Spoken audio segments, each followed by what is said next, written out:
An NFLer entering his ninth year. He's a four-time Pro Bowler, two-time All-Pro. Panthers wide receiver Steve Smith is my guest. Steve, it's nice to have you back. How are you? Hey, what's going on, Ron? What's up, Steve? How you feeling? Oh, just got practice, hanging around, wait for meeting to start, doing good. Talking about practice? Hey, tell me about the offseason. I know you go into every single offseason with a certain plan, a certain approach. How did you approach this past offseason?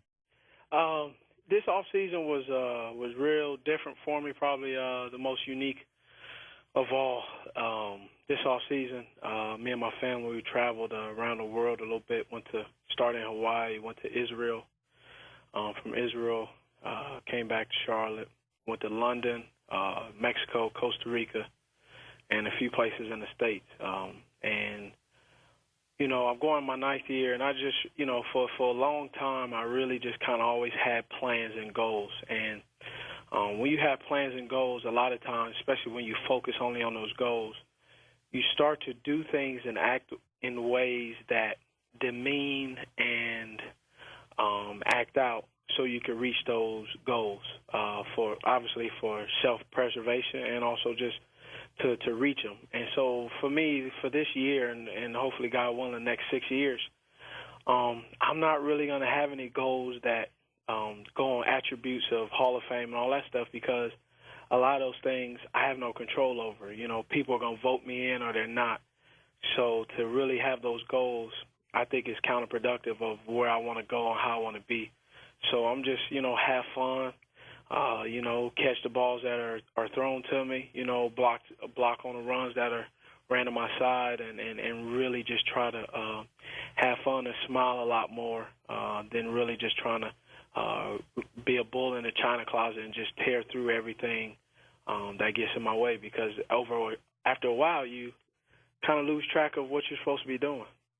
Steve Smith joining us. Steve, it sounds like you've done some serious soul-searching, some serious thinking. I mean, what are the sorts of things that you're thinking about and what brought you to this point? Well, I don't work out with the team, and I had the opportunity, a pleasure, to work out with one of our young guys, Kenny Moore. And I worked out with him, and I've never really worked out with anybody except my trainer. And I was working out, and I was dog-tired at times, and I looked over at him, and I was privileged that I got an opportunity to work out with him. And it was so neat because I was working and giving him pointers, but he was giving me pointers on, just to relax and just have fun. And so I had that opportunity. And then one of the biggest things is my oldest son, he's played soccer since he was 4 years old, and he's playing football. And on the weekends and during the week, we were out in the backyard playing catch, and he's playing wide receiver, and he's outstanding. And teach him how to catch and run the right routes and playing DB and stuff. And, man, I honestly forgot how fun this game can really be if you just relax and allow yourself to be that little kid in the backyard playing catch.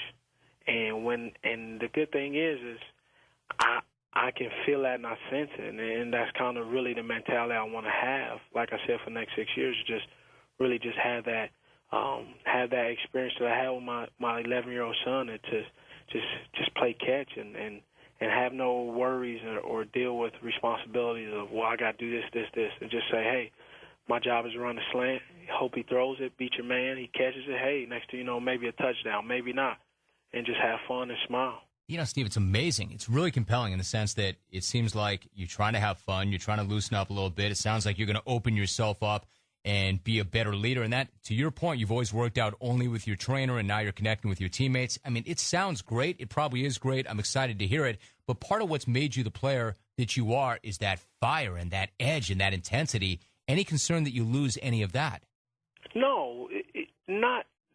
When I say just have that fun, I just mean that I know I'm going to have roadblocks where I'm going to have an opponent who's going to try to get in my head, or who's going to be a young guy on the block who's going to try to establish, hey, this is Steve Smith, and I'm going to show my teammates or show people, hey, I can outdo them. And I understand that, but instead of like getting demonstrative, and when I beat the kid, like really get in his face and just smile and hand the ball to the ref and just kind of snicker a little bit and laugh about what's going on. I still recognize that there are going to be people taking shots at me, but just smile when I recognize it instead of really trying to get into that L.A. mentality where I just go out there and try to destroy them and physically embarrass them there. I just go out there and I'm going to embarrass you, but I just do it in a nicer way. It's going to happen now. Don't get it twisted. Steve Smith joining us. Yeah, Steve, so when you got to training camp this year, did you do so with a completely clear mind, or maybe did you find yourself flashing back to the incident with Ken Lucas? I mean, me and Ken still talk, and I talked to him. He was in Seattle, and I just said, I actually missed going up against him and the competitiveness that we had. But for me, actually, the morning that we were supposed to drive down, I actually didn't want to go to camp. I just didn't. I was just so like some people I've heard people say, well, how can he not forgive himself? Oh, he's such a shallow guy. Meaning forgive myself, meaning that it's so much fresh in my mind as it is in everybody else. And take it a step further is I'm the offender. I'm the guy that did it. And that's how much, it's on my mind where I haven't forgiven myself. It's like sometimes I catch myself and how stupid could you be? Like just that I shouldn't have that negative talk with myself like that. But there's times where I have to catch myself and try to just get away from it and not think about it, not put myself in that situation again as far as like, y'all stupid could you be? You're such an idiot, stuff like that. Yeah, it's clear to me, Steve, you've spent a lot of time thinking these things through. I'm kind of curious before you go, how much of this was about the trip that you took with your family? How much of this maybe was about turning 30? I know I found myself thinking about a lot of things when I turned 30. How much of this is just the normal maturation and evolution process? I've been I ain't going to say a lot of places. I've been a few places around the world, and going to Israel opened my eyes and see those people such in a small place and have to have such animosity and so much. I went to a small city out there, and they were close to the West Bank, and they were saying when the sirens goes off, some places have 60 seconds to get in a bunker, and some people have 15 seconds to get in a bunker. Now, for me, I can't imagine that. I can't imagine I need 15 seconds to run across the field to get in a bunker, so in case some bombs come out that I can lose my life. And I'm complaining about getting maybe roughed up a little bit in a pass route. And for me, growing up in L.A. in the inner city, I'm an African-American, statistics. I wasn't supposed to make it past 18. And I'm looking at myself now. I'm a father, a husband. And it's pretty cool. And, I haven't done it on my own, so I'm not going to say it, but I have had a neat opportunity to do some pretty neat things from a knucklehead from L.A. And, and I need to enjoy it and stop worrying about, will this catch seal up my Hall of Fame deal instead of, will this catch, it's just another fun catch, and I get to play my boyhood dream. This is my childhood dream.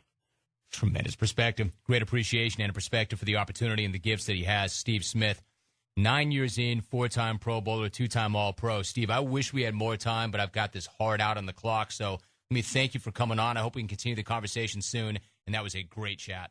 Oh, appreciate it.